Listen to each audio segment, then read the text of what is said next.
Muchas gracias. Por favor, si se puede presentar. Monsieur le juge Bruguière, vous avez parlé à la fin de votre très intéressante intervention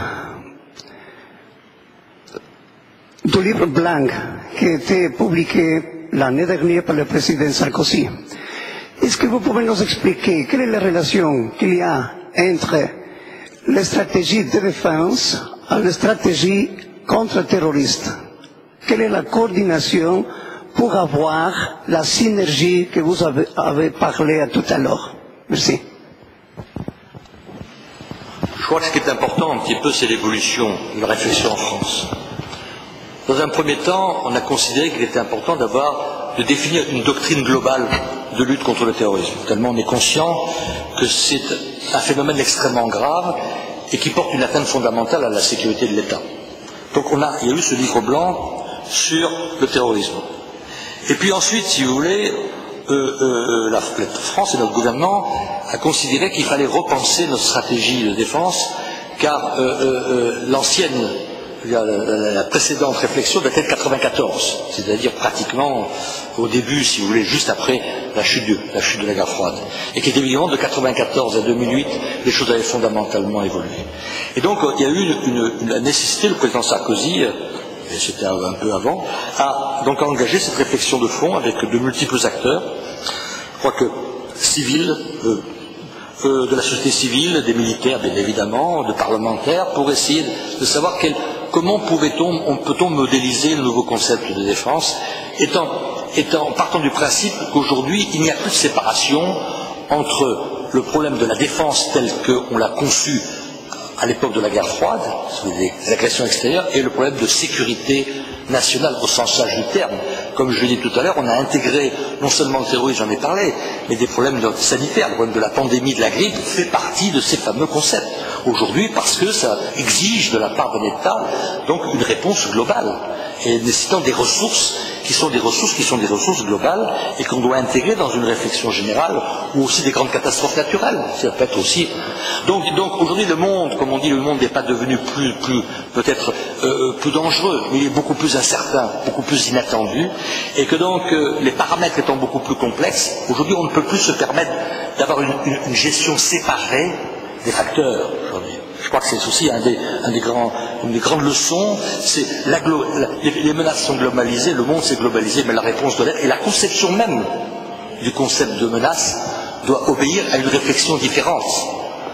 Et ça, je crois qu'aujourd'hui, le gros problème que l'on a, je pense, plus général, concernant les luttes contre les menaces, quelles qu'elles soient, et notamment le terrorisme, c'est qu'il y a encore une espèce de séparation, un gap, comme on dit en anglais, entre des menaces qui évoluent extrêmement rapidement, comme je dis, qui ont un caractère quasi métastasique, sont des menaces virales, donc qui sont d'un opportunisme extraordinaire, récupérant les situations de toutes sortes, politiques, géopolitiques, stratégiques, etc. Et les États qui, nécessairement, par nature, sont constitués de technostructures et qui ont beaucoup de mal à évoluer et à s'adapter à cette menace. Et les réseaux ont très bien compris ce différentiel, et ils en jouent. Et aujourd'hui, je veux dire, c'est précisément à la marge, c'est dans la manipulation du différentiel que se fait le succès donc de la stratégie des réseaux. Et aujourd'hui, nous devons tendre, c'est compliqué parce que précisément en état de droit, ça évolue pas comme ça. Alors il y a des obstacles aussi qui sont technostructurels ou psychologiques ou sociologiques, là aussi on peut lutter contre ça. Mais incontestablement aujourd'hui, si nous n'avons pas la capacité de pouvoir nous mouvoir très rapidement dans la conceptualisation des phénomènes et dans les mécanismes de réponse, c'est ça qui est important, au plan national, et de comprendre aussi que la gestion n'est plus devenue nationale, elle est devenue transnationale, alors à l'échelon donc, je veux dire, régional et international, je crois qu'on va perdre la partie, incontestablement. Alors, des progrès sont énormes ont été faits, je peux vous dire, j'en suis témoin. Par exemple, dans la coopération judiciaire, l'axe qu'on a établi entre la France et les États-Unis était un axe extraordinaire. Et je veux dire, même pendant la période difficile politique 2003, nous n'avons pas souffert ni d'un côté ni de l'autre parce qu'on a été conscient de la nécessité de séparer les agendas.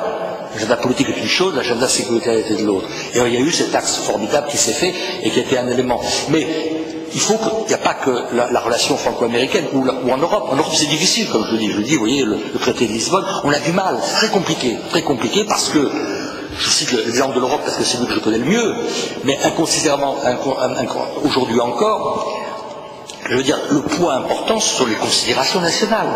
Je veux dire, il y a une chose sur laquelle on a beaucoup de difficultés à évoluer, parce qu'il y a un consensus général de la part de tous les États, y compris la France, c'est qu'on ne touche pas au problème de la sécurité, on ne touche pas à la justice. Donc les intégrations, je veux dire, au niveau européen, ne se feront pas demain. Donc c'est très difficile. Et d'une façon évidente, les organisations terroristes ou mafieuses, ou le crime organisé profitent. Parce que tout est analysé dans ce domaine. Et je pourrais vous donner un exemple pour finir, qui est très intéressant. C'est qu'on a eu des documents qu'on a récupérés donc aux alentours de l'année 2000-2001, venant d'Afghanistan, où on a eu des cours donnés par Al-Qaïda, des cours de droit, parce que le droit c'est aussi important que de mettre des explosifs sur l'espace Schengen, expliquant en quoi l'espace Schengen était une opportunité extraordinaire pour le terrorisme, parce qu'il pouvait franchir les frontières sans avoir de risque et qu'il ne serait pas extradé, parce qu'il n'y a pas de mandat d'arrêt européen.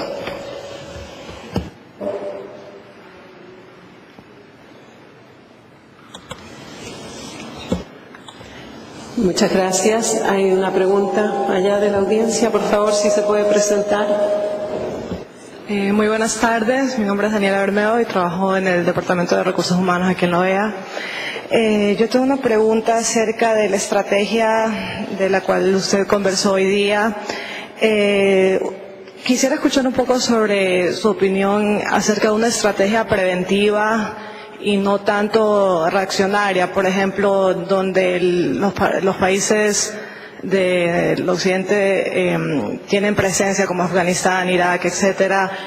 ¿Existe una estrategia donde se previene el reclutamiento de terroristas o estamos reaccionando simplemente a los terroristas presentes? Por ejemplo, los campamentos de los cuales escuchamos hablar donde se entrenan futuros terroristas. O sea, ¿estamos haciendo alguna estrategia en base a eso y preveniendo que niños que probablemente por sus recursos o comunidades en las que se encuentran siguen siendo reclutados para unirse a estas fuerzas, estas entidades que amenazan la seguridad internacional? Muchas gracias.